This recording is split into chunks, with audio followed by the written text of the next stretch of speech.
Você realmente acha que a Sociedade do Anel foi atacada por acaso?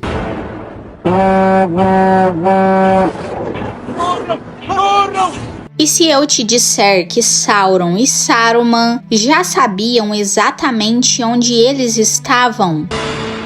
Encontrem o pequenino! Encontrem o pequenino! O que aconteceu em Amon-Rhin não foi sorte, foi uma armadilha planejada nas sombras, onde até o tempo parecia conspirar contra eles.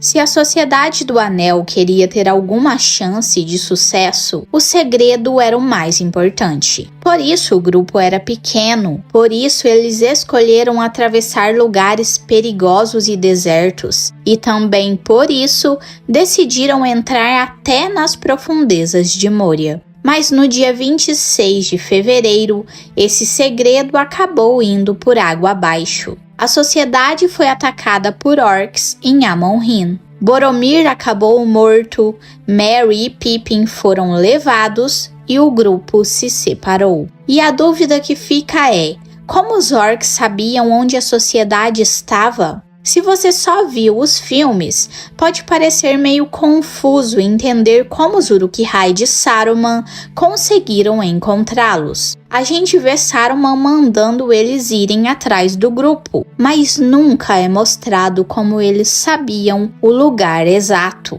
E aí você pode pensar: mas isso deve estar explicado nos livros. Só que não está. Na verdade, nos livros, a situação é ainda mais complicada, porque o ataque em Amon-Rhin não envolve só os Uruk-hai de Saruman. Tinha também orcs de Moria e orcs de Mordor no meio da confusão. A sociedade já tinha dado alguns sinais de que a sua jornada não era tão secreta assim, como quando Legolas derruba um dos Nazgûl perto do Anduin, ou quando eles são atacados por arqueiros orcs em San-Gabir. Mesmo assim, não é explicado claramente como descobriram onde eles estavam. O motivo disso é simples. Os livros são contados pela visão do Frodo e dos outros membros da sociedade. Então o leitor só sabe o que eles mesmos sabiam. Gandalf era bom em entender o que acontecia por fora, mas nem ele tinha todas as respostas.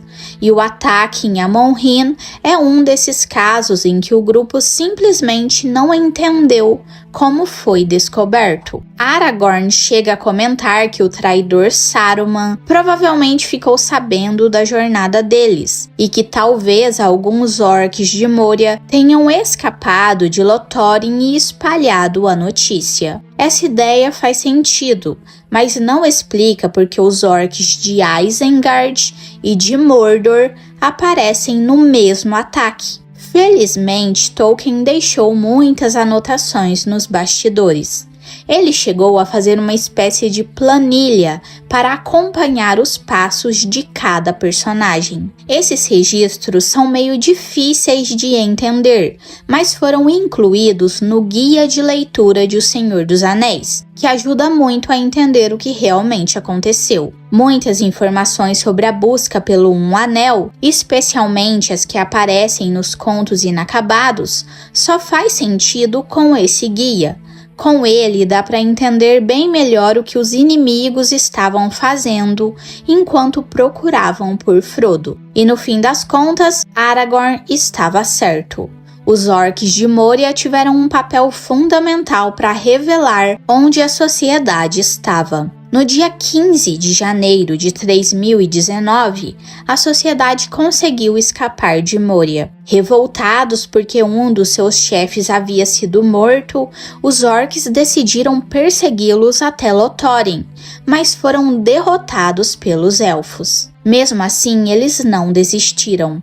Percebendo que o grupo tinha ido longe demais para ser alcançado, os orcs de Moria resolveram mandar mensagens para Isengard e para Mordor. As mensagens para Isengard foram levadas por mensageiros a pé, e as de Mordor foram entregues por aves malignas.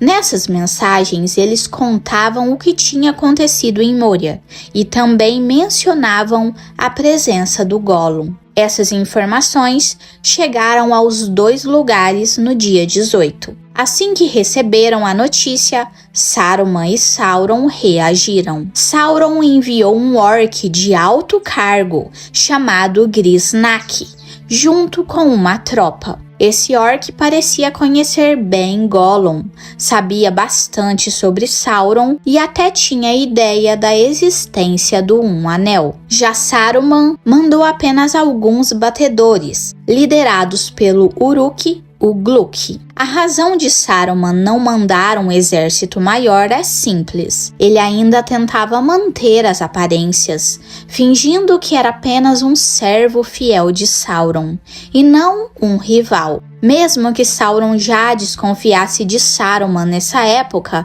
parece que Saruman ainda não queria arriscar tudo para tentar pegar um anel antes de ter certeza de que conseguiria. No dia 22, o Gluk e seus batedores chegam até Moria. Eles juntam um exército de orcs das montanhas e, pelo que os registros indicam, tentam invadir Lothlórien mais uma vez. O ataque falha, então eles recuam e passam a vigiar a floresta de longe, principalmente perto da saída do rio. 2 dias depois, o Gluk tem um grande avanço quando captura Gollum. Durante o interrogatório, Gollum acaba contando que Gandalf e os hobbits estavam por perto. Logo depois ele consegue escapar, mas as informações que deixou para trás são o suficiente para o Gluk entender que o grupo carregava algo muito importante,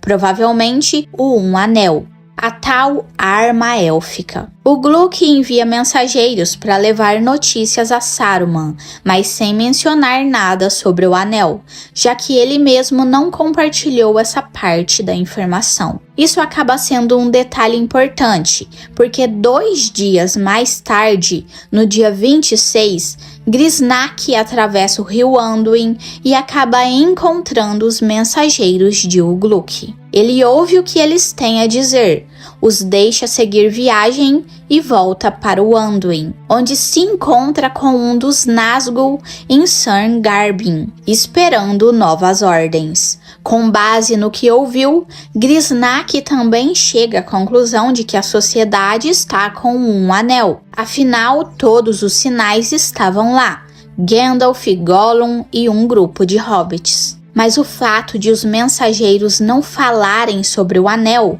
acabou servindo como uma espécie de desculpa para Saruman caso fosse cobrado. Ele poderia dizer que não sabia o que o grupo realmente carregava. No dia 30, os mensageiros finalmente chegam em Isengard.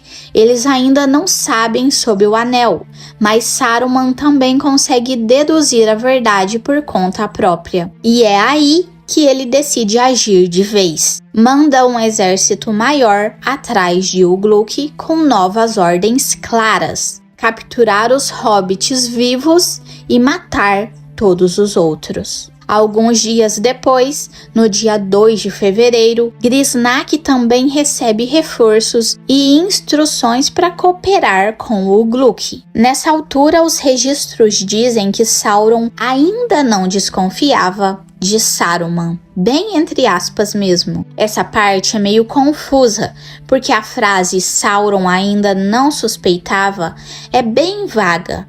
Não dá para entender se ele quer dizer que Sauron não achava Saruman um traidor, o que não faz muito sentido, já que ele já tinha motivos para desconfiar, ou se quer dizer que ele não sabia que Saruman estava envolvido nessa operação específica. Pode ser que Sauron acreditasse que Saruman não tinha ideia de que a sociedade carregava o Um Anel. Ou talvez ele nem soubesse que Ugluk trabalhava diretamente para Isengard. Afinal, o Gluck estava liderando os orcs de Moria na época, o que podia confundir as coisas. Mas o problema é que quando Grisnak interceptou os mensageiros, ele provavelmente perguntou para onde eles estavam indo, e isso já era motivo suficiente para levantar suspeitas. Bom, enquanto tudo isso acontecia, a sociedade ainda estava em Lothlórien. No dia 6 de fevereiro,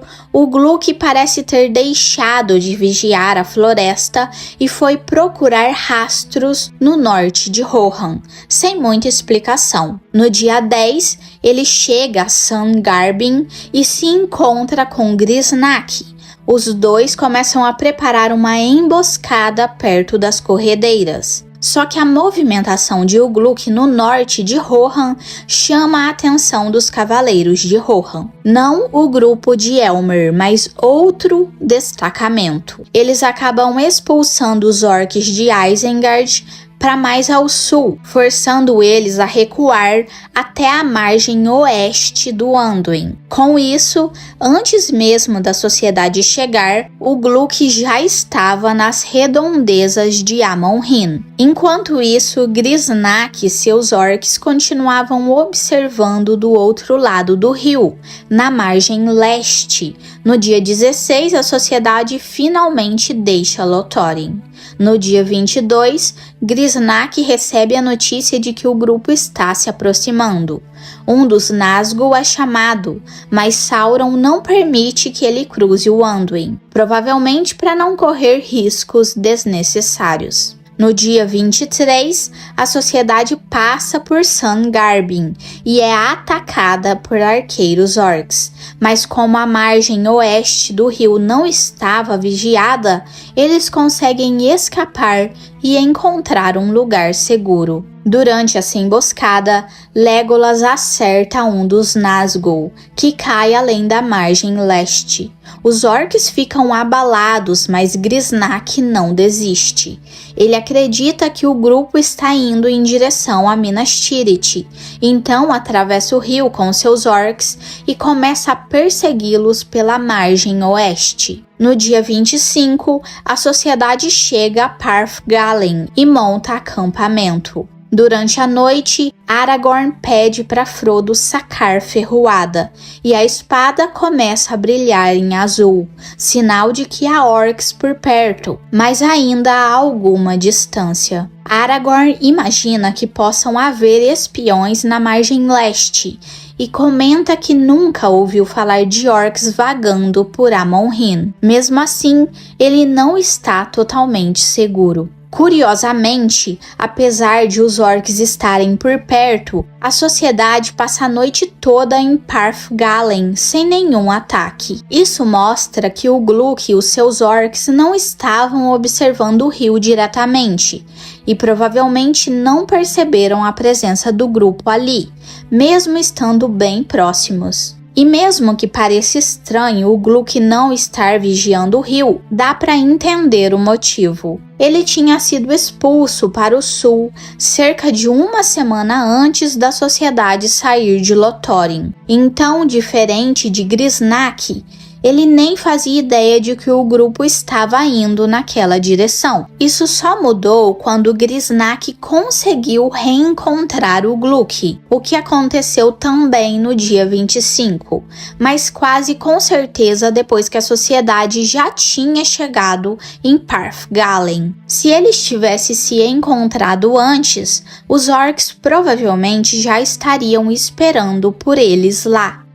E assim chegamos ao dia 26, o dia do ataque em Amon-Rhin. O fato de a batalha ter começado só por volta do meio-dia mostra que mesmo quando Grisnak finalmente se juntou a Ugluk, eles ainda estavam longe do local exato. Em teoria, as margens do Anduin seriam o primeiro lugar onde eles deveriam procurar, já que a sociedade viajava de barco, mas parece que eles estavam espalhados procurando por uma área bem maior, o que faz sentido, já que Legolas e Gimli mais tarde encontraram orcs no lado oeste de Amon-Rhin. No fim, o atraso da sociedade acabou sendo decisivo. Tudo começou quando Boromir assustou Frodo e o Hobbit saiu correndo. Depois, Merry e Pippin foram atrás dele gritando e o grupo inteiro se desencontrou.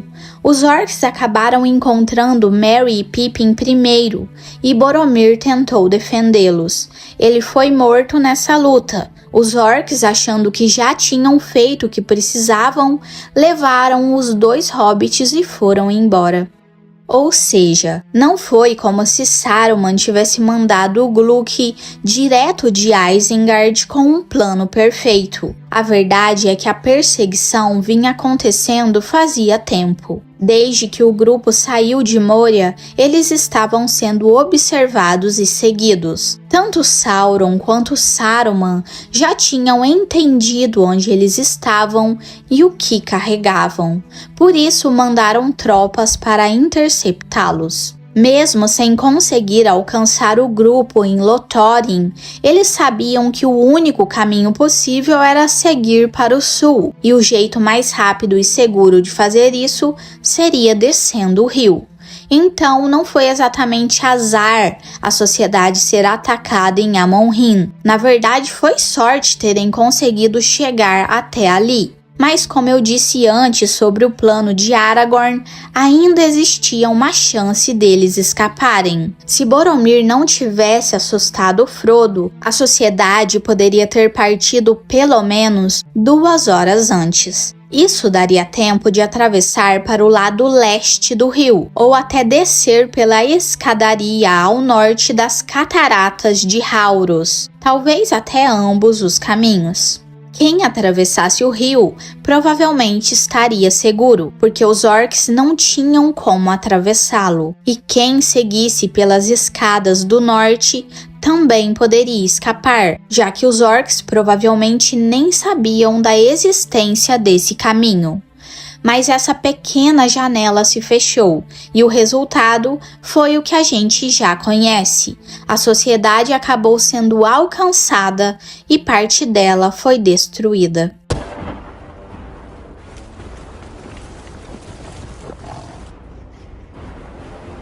Então, isso é tudo o que sabemos sobre essa parte da história. Espero que você tenha gostado ou pelo menos achado curioso entender todos esses detalhes. Sempre tem uma resposta para tudo, mas para achar cada uma delas, a gente tem que fuçar uns 10 livros diferentes. Então, curta e deixe um hype no vídeo para valer o esforço. Ei, estamos aqui! Por aqui! Você já parou para pensar como seria o Senhor dos Anéis se tudo fosse contado pela visão do Boromir? Dê a Gondor a arma do inimigo. Vamos usá-la contra ele. E se eu te disser que, no fundo, ele tinha razão e que talvez todo mundo tivesse ignorado a única pessoa que realmente sabia o que estava acontecendo? Boromir! Devolva o anel a Frodo. Hoje você vai enxergar a jornada pela perspectiva mais sombria, mais humana e mais trágica de toda a história. Porque quando você entende Boromir, tudo fica macabro e totalmente diferente. Entregue meu anel! Dê-me o anel! Não! Dê-me o anel!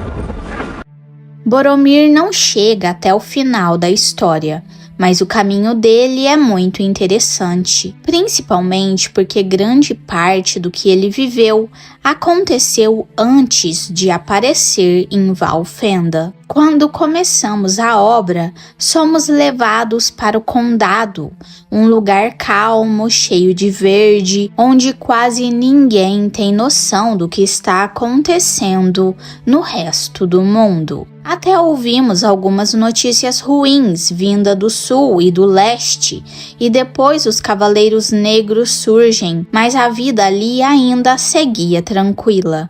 Em Gondor, a situação era completamente outra. Gondor foi criada desde o começo para ser uma espécie de proteção contra Mordor.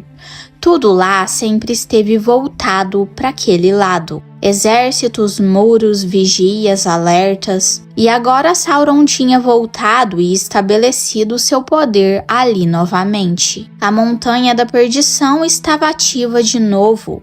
Mordor atraía cada vez mais criaturas malignas e Sauron juntava um exército gigantesco. Denethor, o regente de Gondor, sabia de tudo isso e ainda tinha acesso a um palantir escondido, onde conseguia ver coisas que deixavam qualquer um desesperado. Ele passou a viver com medo constante do ataque que poderia acontecer a qualquer momento. Boromir era o filho mais velho de Denethor, herdeiro e também um dos principais comandantes das tropas de Gondor. Se ignorarmos o começo tranquilo de O Senhor dos Anéis, dá para dizer que Gondor já estava em guerra fazia muito tempo e Boromir era quem segurava a linha de frente. Para ele, viajar até Valfenda foi quase como fugir da ameaça por um instante. Voltando ao começo. Ele e o irmão Faramir estavam perto do rio Anduin, junto com outros soldados de Gondor, nas ruínas de Osgiliath. A parte leste da cidade já tinha sido tomada pelas forças de Sauron há anos, mas Gondor ainda controlava a parte oeste e a ponte principal. Aquela ponte era o ponto estratégico número 1, porque segurava a passagem entre Mordor e o resto das terras. Eles sabiam que o ataque viria, mas não tinham ideia de quando. Foi nesse período que Faramir teve um sonho muito forte, que parecia ter algum tipo de aviso, e logo depois veio o ataque. Orcs, homens do sul, homens do leste, e todos liderados pelo Rei Bruxo. Gondor perdeu feio. Boromir conseguiu destruir a última ponte de Osgiliath e nadou de volta. Mas dos vários soldados da tropa, só 4 sobreviveram. Entre eles, Boromir e Faramir. Quebrar a ponte deu tempo para Gondor se reorganizar, porque atravessar o Anduin com um exército não era simples, já que o rio era enorme, mas a margem leste agora tinha sido completamente tomada por Sauron. Mesmo com isso, Faramir continuou tendo o mesmo sonho várias vezes. Depois, Boromir também teve o mesmo sonho, e ali ficou claro que não era simplesmente algo aleatório, era um aviso. Mais tarde, no Conselho de Elrond, Boromir explica esse sonho. Ele conta que olhou para o leste e viu o céu escurecer junto com um barulho forte de trovão. Mas do lado oeste havia uma luz fraca, e dessa luz vinha uma voz dizendo: procurem a espada que foi quebrada. Ela está em Imladris. Grandes decisões serão tomadas lá, maiores do que os feitiços de Mordor. Será dado um sinal de que a ruína está chegando, pois o destino de Isildur despertará, e o Halfin se levantará.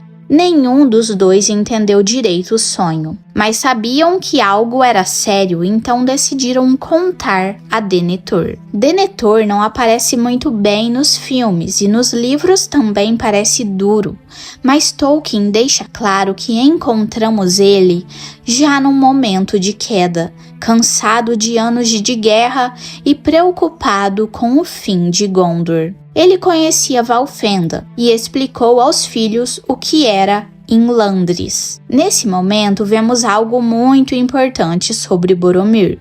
Faramir queria ir no lugar dele, porque Denethor não queria que Boromir abandonasse Gondor, porque ele era o seu braço direito na defesa do reino. Mesmo assim, Boromir decidiu ir. E qual o motivo? Porque o caminho era perigoso, cheio de riscos, e ele não queria que o irmão passasse por isso. Ele sempre protegeu Faramir. Quando a mãe deles morreu, Denethor se afastou e passou a tratar Faramir muito mal, como se ele fosse culpado de alguma coisa. Boromir, 5 anos mais velho, assumiu para si o papel de cuidar, incentivar e proteger o irmão. Desde criança, ele agia assim, e naquele momento fez novamente o que estava acostumado a fazer. Por isso, foi ele quem partiu para Valfenda, para descobrir o significado da profecia, enquanto Gondor continuava tentando sobreviver ao avanço de Mordor. Durante toda a infância, Boromir sempre foi o braço forte e o exemplo de Faramir. Era literalmente um irmão mais velho cuidando do menor. Quando Boromir tinha 10 anos, cuidava de um irmão de 5. Com 15, cuidava de um de 10. Depois, aos 20, ainda cuidava de Faramir com 15. Era sempre assim. Ele cresceu protegendo e guiando o irmão. Quando Boromir partiu em sua viagem, ele saiu sem saber exatamente para onde estava indo. E ao ver isso de perto, dá para perceber que Denethor sabia mais do que contou. Ele desconfiava de Aragorn e de Gandalf e por causa dessa desconfiança, nunca contou tudo para Boromir. Provavelmente, Boromir começou seguindo o caminho pelo noroeste, passando por Rohan e chegando aos portões de lá. Só que quando ele subiu em direção ao norte, o caminho praticamente desapareceu. Ele foi em direção a uma estrada enorme que ligava Gondor a Arnor, mas essa estrada não existia mais. Foi perto das ruínas da antiga cidade de Farbard que ele tentou atravessar um trecho perigoso do rio.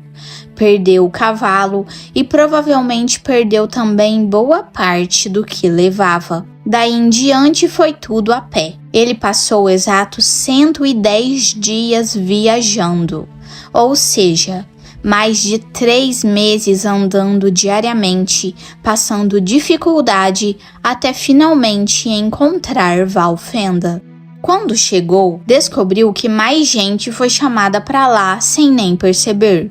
Legolas estava ali para falar da fuga do Gollum. Gimli chegou trazendo notícias sobre Sauron ter feito contato com os anões. Os hobbits apareceram com Gandalf, que tinha acabado de escapar de Saruman. Era praticamente impossível não pensar que tudo aquilo era destino. O conselho foi montado justamente como no sonho. Aragorn mostrou a espada quebrada e Frodo apareceu com o Anel. Boromir tinha viajado por meses buscando respostas sobre aquele sonho misterioso e quando chegou lá, tudo se revelou diante dele. Ele ligou todas as partes. A espada quebrada estava ali. O Halfling era Frodo, e aquilo realmente significava que algo grande estava prestes a acontecer. Ele tinha vivido a vida inteira com o medo de Mordor sobre a cabeça. Sabia que Sauron poderia atacar a qualquer momento, então perguntou se aquela espada antiga não poderia ser usada para ajudar Gondor. Era uma arma que Sauron temia. Aragorn respondeu apenas talvez. Depois, Boromir sugeriu usar o Anel contra Sauron. Afinal, se o inimigo tem poder, por que não usar esse poder de volta? E Elrond respondeu não direto e firme. Boromir não insistiu, mas ficou claro que aquilo o incomodou. Ele não pediu ajuda de forma aberta, mas deixou escapar uma frase que mostrava o que sentia. Tudo bem, então Gondor vai se virar com o que tem. Enquanto o anel estiver guardado por vocês, nós vamos continuar lutando. Não peço ajuda, mas seria bom saber que os outros lutam também com tudo o que têm. Foi uma fala bem ressentida, mas compreensível. A casa dele podia estar sendo atacada naquele instante, e ele descobre que existiam armas poderosas na mão de aliados e que esses aliados não iriam usar nada disso para defender Gondor. Era frustrante. No fim, Aragorn concordou em usar sua espada quando chegasse o momento, e Boromir aceitou seguir com a comitiva por um tempo. Porque se estavam indo na direção de Mordor, o caminho era quase o mesmo que ele faria sozinho, então fazia sentido acompanhar a jornada. Mas é importante lembrar Boromir era o único do grupo que não estava ali buscando o mesmo objetivo dos outros. Para ele, aquilo era só o trajeto de volta para casa. Não se esqueçam disso. E por isso dá para entender porque Boromir ficou irritado com tanta coisa. Ele deixou Gondor em perigo, ficou quase 1 ano fora, e tudo para ouvir um quebra-cabeças que só dava respostas vagas. Ele poderia estar preparando defesas, juntando tropas e protegendo o povo, e agora estava preso a decisões de pessoas que não conheciam Gondor como ele conhecia. Quando o grupo saiu, já começou a discordância sobre qual caminho seguir. Boromir queria voltar pelo mesmo caminho que veio, mesmo sem passar perto de Farbart novamente. Gandalf recusou porque queria evitar Saruman em Isengard. Tentaram subir pelo Passo do Chifre Vermelho, mas a nevasca pegou todos de surpresa. Foi Boromir quem teve a ideia de levar lenha antes e isso salvou o grupo do frio. Depois ele e Aragorn precisaram literalmente carregar os hobbits de volta porque o plano não funcionou. Mais tarde, Gandalf sugeriu atravessar Moria. Boromir só aceitou porque todos os outros votaram a favor, e ficou claro que ele só foi porque não tinha escolha naquele momento. Quando chegaram a Moria, Gandalf admitiu que nem sabia qual era a senha para abrir os portões. Isso, convenhamos, parece um detalhe básico que ele deveria ter conferido antes. No livro é Boromir, não Pippin, quem perde a paciência e joga a pedra na água, acordando o vigia que estava ali. É difícil culpar Boromir. Ele sugeriu o caminho que já conhecia, ninguém ouviu. Depois o caminho da montanha não deu certo e ele estava certo de novo. E agora chegam a Moria e ninguém sabe nem como entrar lá. Qualquer um teria ficado frustrado. Depois disso, Aragorn assume a liderança e guia o grupo até Lothlórien, mesmo Boromir dizendo que não queria ir. É fácil imaginar o que passava na cabeça dele. Um homem acostumado a dar ordens, ser respeitado, e ali tudo o que ele sugeria era ignorado. Boromir lutava tão bem quanto qualquer outro. Era útil, corajoso, sensato, mas parecia que ninguém levava suas opiniões a sério. Chegando lá, Galadriel tenta ler a mente de cada um deles. Todos sentiram algo, mas Boromir foi o único que tentou bloquear. Ele falou sobre isso depois. Foi estranho. Talvez ela só quisesse testar cada um de nós, mas parecia que ela tentava nos oferecer algo, como se tivesse poder para nos dar o que desejávamos. Ele termina dizendo que se recusou a ouvir, porque homens de Minas Tirith são fiéis à própria palavra. O que ele achou que Galadriel poderia oferecer, ele não disse, mas a partir desse momento, dá para perceber que a mente dele começou a se fixar em Frodo e no Anel. Ele perguntou para Frodo o que Galadriel tinha dito a ele, insistiu várias vezes. E enquanto viajavam de barco pelo Anduin, ele olhava Frodo de um jeito estranho, quase obsessivo. Em uma noite de acampamento, Boromir tentou conversar novamente com os outros e convencer o grupo a ir para Minas Tirith.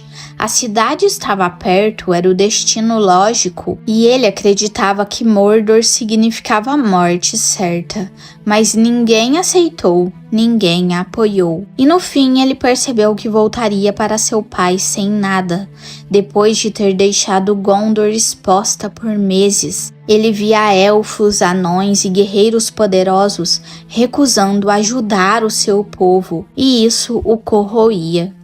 Então chegou o momento em que a sociedade precisaria se separar. Boromir já havia dito desde o início que voltaria para casa. Já Frodo precisaria ir para o leste, rumo à Montanha da Perdição. E ali ficou claro o quanto o Anel estava dominando Boromir. Pouco a pouco, Frodo saiu sozinho para pensar e tomar uma decisão. Boromir o seguiu. A cena é descrita de forma brilhante no livro. Vemos o anel ganhando força dentro dele, mas Tolkien nunca muda para o ponto de vista de Boromir. Vemos apenas o efeito. Boromir começa uma conversa tranquila. Eles sugerem irem até Minas Tirith justamente porque fica no caminho. Depois questiona se é sensato entrar em Mordor. Ele fica andando de um lado para o outro, falando mais alto, mais rápido. Diz que poderia usar o anel para o bem, salvar vidas, que faria diferente, que o destino do anel nas mãos de Frodo foi acaso, até que explode. O anel toma o controle. Ele avança contra Frodo.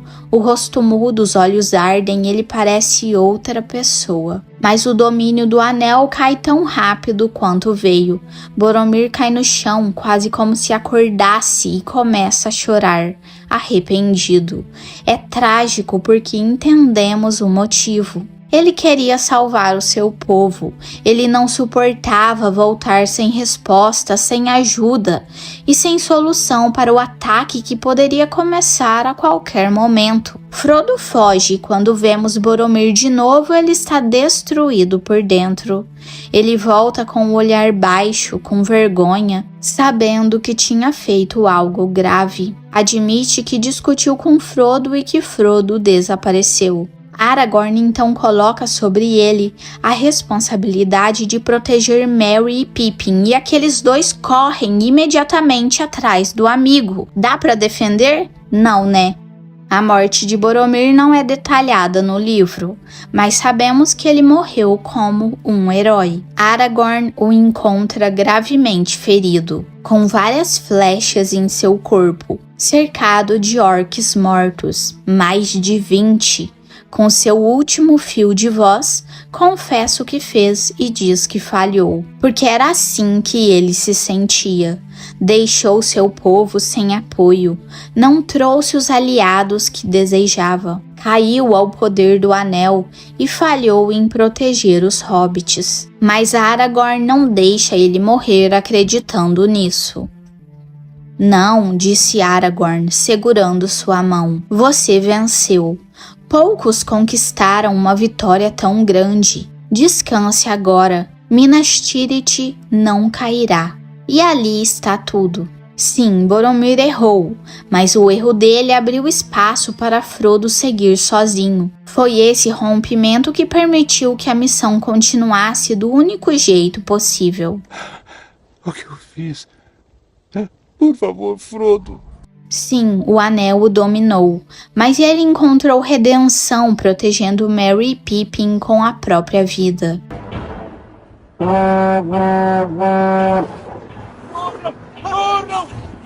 E sim, ele não voltou com reforços, mas Aragorn prometeu ir em seu lugar e cumpriu.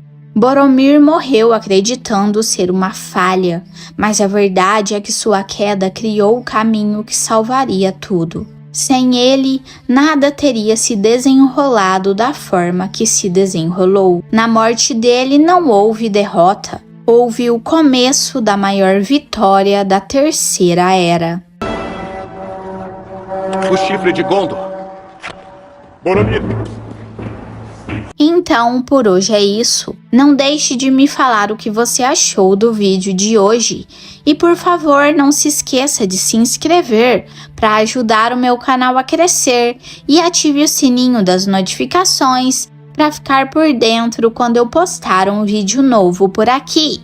Até mais! Fique em paz, filho de Gondor.